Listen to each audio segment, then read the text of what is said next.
જય માતાજી મિત્રો, આજે શિયાળાની ઠંડીમાં ગરમા ગરમ સેવ ઉસળ લીલા વટાણાનું જ બનાવીશું, જે એકદમ ટેસ્ટી બનશે અને તમારે પલાળવાની માથાકૂટ વગર ફક્ત 15 જ મિનિટમાં તમારું આ સેવ ઉસળ રેડી થઈ જશે અને બધાને ખૂબ જ પસંદ આવશે. અને હા, જો તમને આ મારી રેસીપી ગમે તો મારી આ રેસીપીને લાઇક કરજો અને મારી ચેનલમાં નવા હોય તો સબસ્ક્રાઈબ કરજો અને બાજુમાં રહેલ બેલ આઇકનને દબાવવાનું બિલકુલ ના ભૂલશો. તો આપણે બનાવવાનું શરૂ કરીએ. તો તેની માટે મેં અહીંયા 3 કપ જેટલા લીલા વટાણા લઈ લીધા છે. તમે મારી આ માપથી તમે બનાવશો તો તમારું સેવ ઉસળ એકદમ ટેસ્ટી જ બનશે. તો હવે આપણે એક મિક્સર જાર લઈ લઈશું. તેમાં મેં અહીંયા 6 જેટલી ડુંગળીને કાપી લીધી છે, મીડિયમ સાઇઝની લઈ લીધી છે. તેને આપણે મિક્સર જારમાં નાખી દઈશું. સાથે આપણે થોડો આદુનો કટકાને મેં નાના સમારીને લઈ લીધો છે અને સાથે 9 થી 10 કળી લસણની લઈ લીધી છે. તો તેની આપણે સ્મૂથ પેસ્ટ બનાવી લઈશું. તો આપણી પેસ્ટ રેડી થઈ ગઈ છે. તો તમે બીજામાં કાઢી લેશું અને તે જ મિક્સર જારમાં અહીંયા મેં 6 ટમેટાં લઈ લીધા છે, તેને પણ કટ કરીને લઈ લીધા છે. તેની પણ આપણે પેસ્ટ બનાવી લઈશું. તો એકદમ ઇઝી માપ છે, તમે જેટલી ડુંગળી લ્યો તેટલું જ આપણે ટમેટાં લેવાના છે.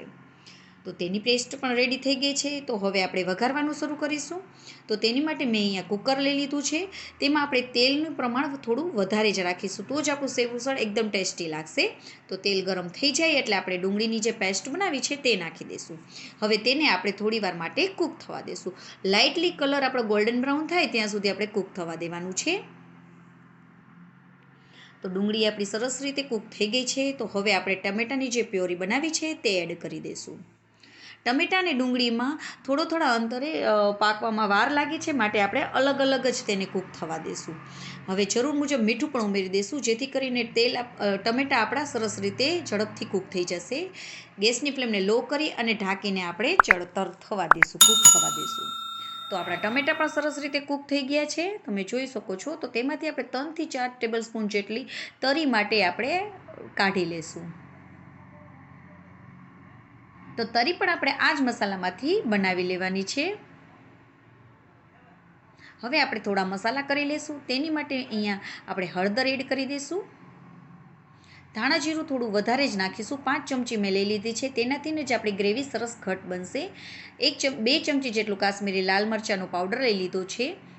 અડધી ચમચી જેટલો ગરમ મસાલો ઉમેરવાનો છે અને 2 ચમચી જેટલું ઉસળ મસાલો ઉમેરવાનો છે. જો તમારે ઉસળ મસાલો ના હોય તો તમે પાઉંભાજીનો મસાલો પણ ઉમેરી શકો છો. હવે આપણું તેલ છૂટું ના પડે ત્યાં સુધી તેને પણ આપણે કૂક કરી દઈશું.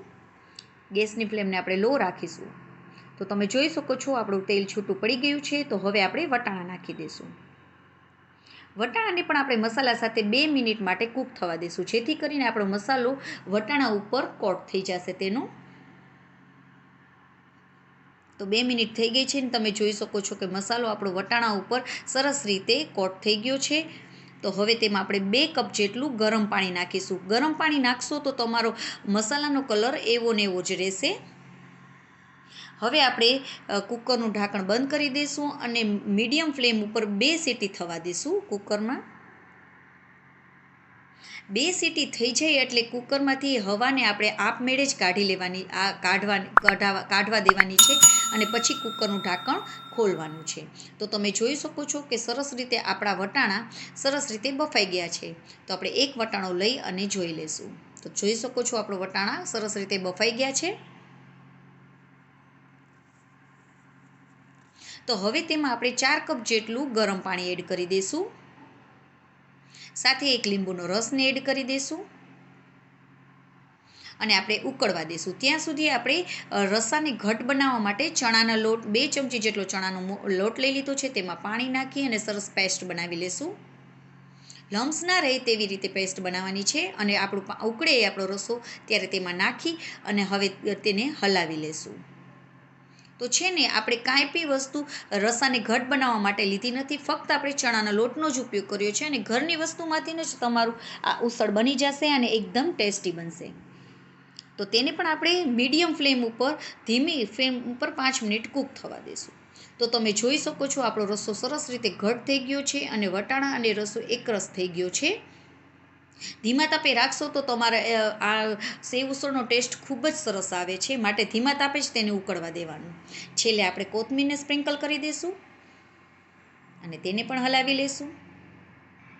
તો એકદમ ટેસ્ટી એવું આપણું સેવ ઉસળ રેડી થઈ ગઈ છે. તો ગેસની ફ્લેમને આપણે બંધ કરી દઈશું. તો એકદમ ઇઝી રીતે તમારે સેવ ઉસળ રેડી થઈ જશે. તો હવે આપણે તરી બનાવી લઈએ. તરી માટે અહીંયા મેં તેલ લઈ લીધું છે. તેલ ગરમ થઈ જાય એટલે આપણે જે પ્યોરી રાખી દીધી હતી તે નાખી દઈશું. તેને હલાવી લઈશું અને સાથે અડધી ચમચી જેટલો ઉસળ મસાલો નાખી દઈશું અને કાશ્મીરી લાલ મરચું નાખી દઈશું. હવે બધાને થોડીવાર માટે કૂક થવા દઈશું. તો આપણી તરી પણ રેડી થઈ ગઈ છે, જે એકદમ ટેસ્ટી બની છે. તો આપણું સેવ ઉસળ રેડી થઈ ગયું છે, જે એકદમ ટેસ્ટી બન્યું છે. અને જો તમને આ મારી રેસીપી ગમે તો લાઈક કરવાનું બિલકુલ ના ભૂલશો. અને મારી ચેનલમાં નવા હોય તો સબસ્ક્રાઈબ કરજો. જય માતાજી મિત્રો.